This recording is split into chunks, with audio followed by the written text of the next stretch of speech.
চর্চা চলছিলই, বিধি লাগু হতেই রাজনীতির ময়দানে সিএএ যুদ্ধের ডঙ্কা। শুরু সপ্তমে চড়িয়ে সংশোধিত নাগরিকত্ব আইন রুখতে হুঙ্কার মমতার, বিরোধিতায় সোচ্চার বাম কংগ্রেসও। পাল্টা জবাব পদ্ম শিবিরের। সংশোধিত নাগরিকত্ব আইনের বিরোধিতায় কার্যত প্রাণবাজি রাখলেন মমতা বন্দ্যোপাধ্যায়। এর জন্য যদি আমার জীবনও যায়, আমি জীবন দিতে তৈরি। বাংলার মানুষের অধিকার আমি কিছুতেই কাটতে দেবো না। সিএএ বিধি লাগু হয়েছে সোমবার, চালু হয়েছে অনলাইন পোর্টাল। লোকসভা ভোটের নির্ঘণ্ট ঘোষণা হয়নি, তার আগেই বঙ্গ রাজনীতিতে উত্তাপ মধ্য গগনে। পদ্ম শিবিরে প্রতিশ্রুতি রক্ষার উচ্ছ্বাস, টার্গেট মতুয়া সম্প্রদায়। সেই মতুয়াগড় হাবড়ায় দাঁড়িয়েই সিএএর বিরুদ্ধে তোপ দাগলেন মুখ্যমন্ত্রী। জুমলা, ভাওতা, থাপ্পার মতো অস্ত্রে সুর সপ্তমে চড়ালেন। বেআইনি হয়ে যেতে হবে, তারপরে আদৌ আপনি আইনি হবেন কিনা তার কোনো গ্যারেন্টি নেই। তার কারণ এটা একটা জুমলা। আপনাদের ভাওতা দিচ্ছে ভাওতা, ধাপ্পা দিচ্ছে ধাপ্পা। মুখ্যমন্ত্রীর বিরুদ্ধেই পাল্টা ভাওতা, ধোঁকাবাজির অভিযোগ তুলে আক্রমণ চালিয়েছেন ঠাকুরবাড়ির সদস্য তথা বিজেপি সাংসদ শান্তনু ঠাকুর। উনি এসে মানুষকে ভাওতা দেবে, আর সেই ভাওতা মানুষ বিশ্বাস করবে? উনি যা বলছেন ধোঁকাস বলছেন, মানুষকে ধোঁকা দিচ্ছেন।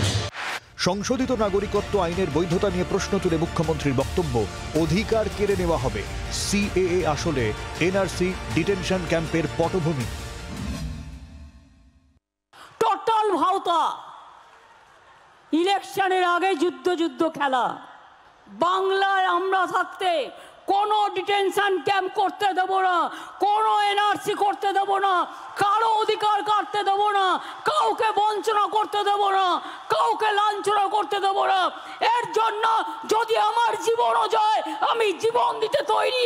বাংলার মানুষের অধিকার আমি কিছুতেই কাটতে দেব না।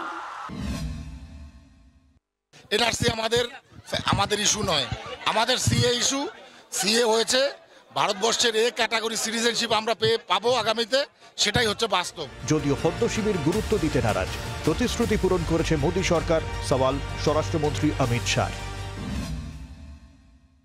हमने कहा था हम सीएए लाएंगे। नरेंद्र मोदी जी ने हिंदू, बौद्ध, जैन, ये सारे सिख, ये सारे लोगों को नागरिकता देकर उनका सम्मान करने का काम नरेंद्र मोदी जी ने किया। এই রাজনৈতিক তরজা প্রচার পাল্টা প্রচারের আবহে কেন্দ্রের তরফে টুইট করে বলা হয়েছে, সিএএ নিয়ে কিছু ভুল ধারণা ছড়ানো হচ্ছে।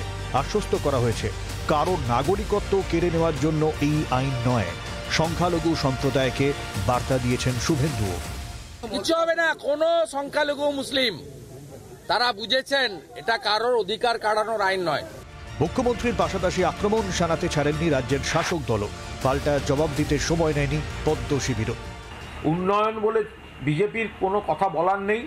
বাংলার বিরুদ্ধে বৈষম্য, বাংলার বিরুদ্ধে প্রতিহিংসা, বাংলার মানুষ ক্ষিপ্ত, তখন এইসব সিএটিএ নিয়ে হাজির হচ্ছে। মুখ্যমন্ত্রী আতঙ্ক তৈরি করবার চেষ্টা করছেন, বিভ্রান্তি তৈরি করবার চেষ্টা করছেন। যাদের অর্গানাইজড যে ক্রাউড, যাদের নিয়ে আসা হয়েছিল যেখানে, তারাও এটাকে সমর্থন করছে না। রাজনৈতিক চাপানোতরের মধ্যেও সোমবার থেকেই মতুয়াদের মধ্যে উচ্ছ্বাস উদ্দীপনা চলছে। এদিনও ঠাকুরনগরের ঠাকুরবাড়ি সহ বহু জায়গায় ডঙ্কা কাসর বাজিয়ে কার্যত উৎসব পালন করেছেন মতুয়া সম্প্রদায়ের মানুষ। ব্যুরো রিপোর্ট, জি24 ঘন্টা। বাংলার আওয়াজ, বাঙালির আবেগ, জি24 ঘন্টা।